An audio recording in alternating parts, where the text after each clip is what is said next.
dan sehat semua. Tujuan pembelajaran video kali ini adalah: 1. Anak-anak dapat menentukan ide pokok dari suatu bacaan. Yang kedua, dapat menyebutkan kelainan pada organ gerak pasif, yaitu tulang. Ayo, masih ingat apa itu ide pokok? Nah, ide pokok adalah ide atau gagasan yang menjadi pokok pengembang paragraf. Ide pokok terdapat dalam kalimat utama.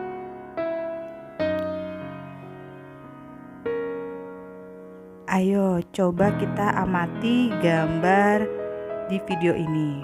Buatlah sebuah cerita berdasarkan gambar, namun tentukan dahulu ide pokok tiap gambarnya.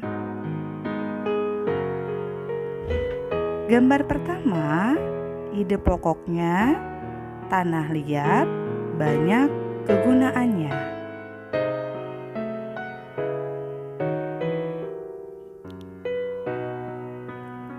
Gambar kedua, ide pokoknya proses pembuatan gerabah dari tanah liat.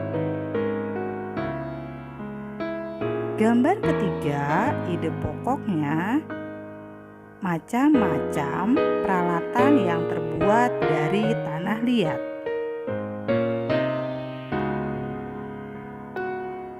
Ide pokok sudah ditentukan. Selanjutnya, anak-anak membuat cerita berdasarkan gambar.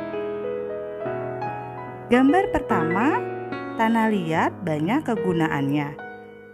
Anak-anak bisa membuat cerita berdasarkan gambar.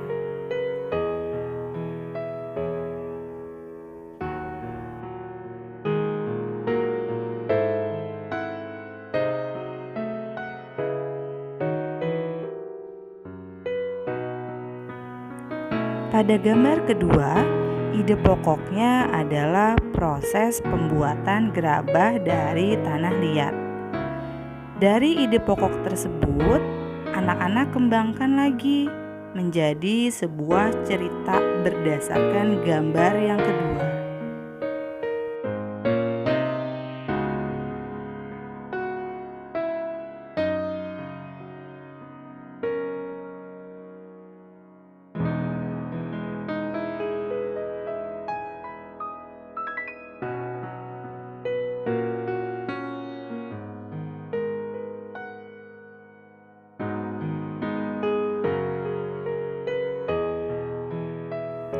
Pada gambar yang ketiga, ide pokoknya adalah macam-macam peralatan yang terbuat dari tanah liat.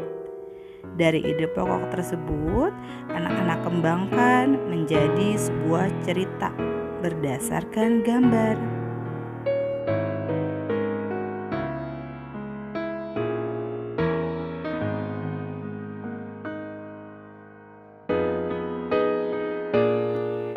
Nah, mudah kan membuat cerita bergambar? Ayo, sekarang kita amati cara duduk anak-anak seperti apa.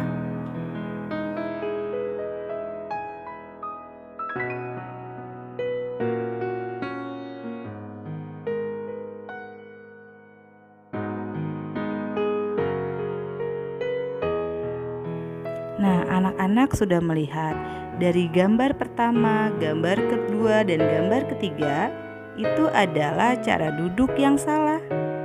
Nah, di sini ada contoh cara duduk yang benar. Tahukah kamu macam-macam kelainan pada organ gerak pasif?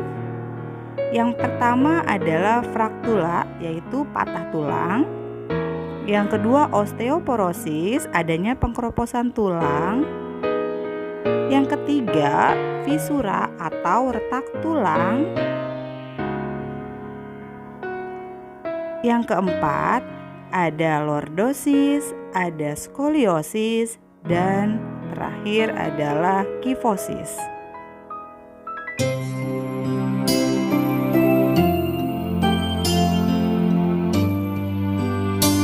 Kesimpulan dari video kali ini, yang pertama, Ide pokok adalah gagasan yang menjadi pokok pengembang paragraf. Yang kedua, ide pokok terdapat dalam kalimat utama. Yang ketiga, macam-macam kelainan pada tulang, yaitu patah tulang, osteoporosis, retak tulang, lordosis, kifosis, dan skoliosis. Sekian video pembelajaran kali ini. Terima kasih atas perhatian anak-anak.